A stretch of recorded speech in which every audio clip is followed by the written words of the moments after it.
Hi, welcome to TopSpeed. My name is Christy. Today, we are driving the Mercedes R320 CDI.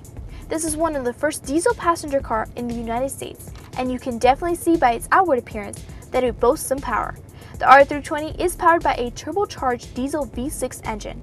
This engine produces 215 horsepower and has 390 pounds of torque, which is almost twice the torque of the R350.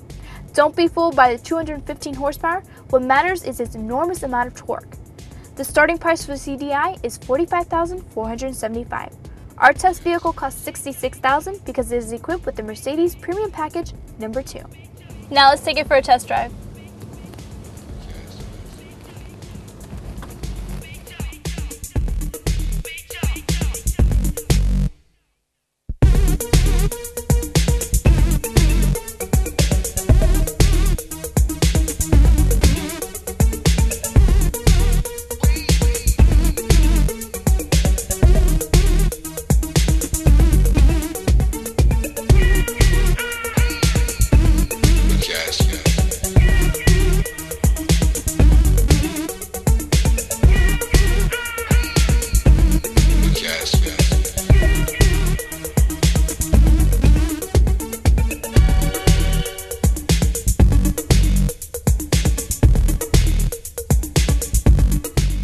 The next thing we're going to talk about is the AMG styling details that are in the front. It gives it more of an aggressive look than you typically would see on a crossover. And Mercedes did that, I guess, to add a little bit more flair to a crossover and give more style to, I guess, soccer moms out there in the world. And of course, the next thing we're going to talk about is the tire. It's 18 inches, which is a little larger than what we're used to seeing, but it actually adds to the fact that it makes the crossover look a little bit smaller than it actually is.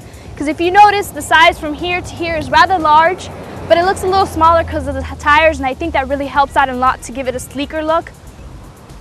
There's accents throughout the whole car that have kind of a chrome accents to it and gives it kind of like a sporty and luxurious feel, which I like a lot. Then we have like these rounded out windows to give it a rounded shape towards the rear with a little spoiler tip at the top.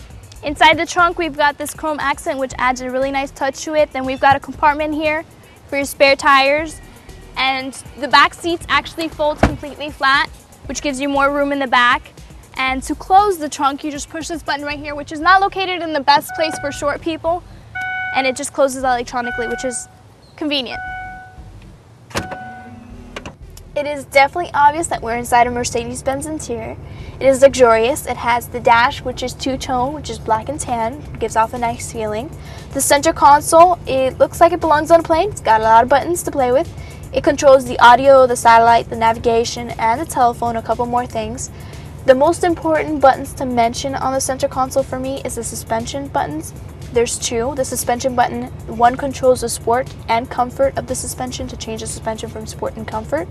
And the other one raises the car 3.1 inches, which is good. So that way you can raise the car when you're trying to go over bumps so you don't ruin the precious AMG body kit. In front of me, we've got a 4-way tilt electric steering wheel, which has the control buttons for the audio and as well for the LCD screen, which I'll talk to you about in just a second.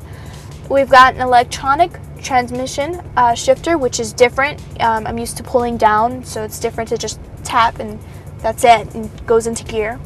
Another thing that might take some getting used to is the turn signals. Usually they're located a little higher, these are located a little lower, so it takes some getting used to, but eventually you do get used to it. In front of me, the instrument cluster, it's got the two basic dials. In between those two basic dials, there's two LCD screens, one on top of the other. The top LCD screen, you can control it right here. It's like a little computer. You can basically see your miles per gallon, your miles per hour, your telephone settings, your, audio settings, everything there. You can control it here, so it's easy to use. And then underneath it, it basically has an LCD screen that displays the outside temperature and which gear you're in when you're using an electronic shifter.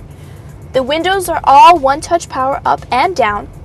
The sunroof is only one-touch open but not one-touch close, which I presume is for safety reasons. It's kind of annoying to hold on to it. These are very large sunroofs, so you have to hold on to it for a little while so it can close.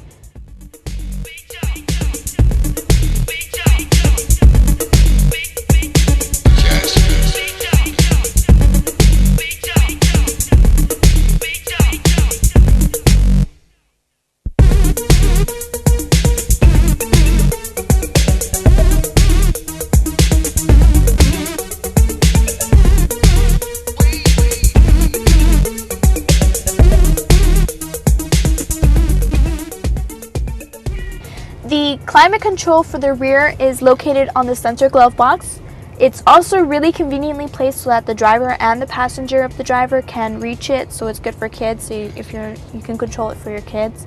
The auxiliary input for the two LCD screens on the back of the headrests of the two front passengers are located inside the center glove box.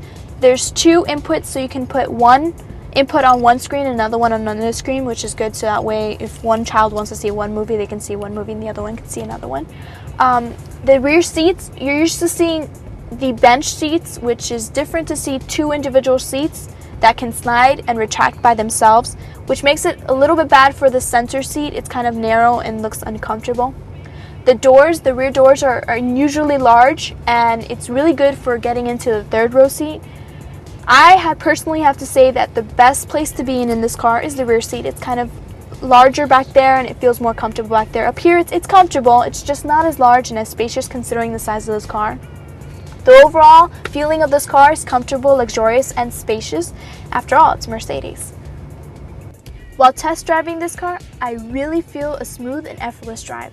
The steering wheel and braking are extra smooth, guaranteeing that your passenger will stay asleep the whole trip. The handling is great thanks to a 4MATIC transmission. You feel like you're in total control of the heavy 5,000-pound car. The sound of the diesel engine tempts you to drive faster and really makes you feel like you're driving a powerful car. The funny thing is, because of the diesel engine, sometimes it sounds like you're driving a large diesel truck. The big windshield gives you a large view throughout the front of the car. The only negative is that because it's so slanted, it comes really close to the top of your head, especially if you're over 6 feet tall. Overall, the R320 is powerful, sporty, sleek, and luxurious minivan. It combines the sleek exterior of a sports car with the comfortable interior of a luxury car. It's great for families and will please the soccer mom that can afford its hefty price tag. That's all we have for today on the 2008 Mercedes R320 CDI. Tune in next time for our next test drive.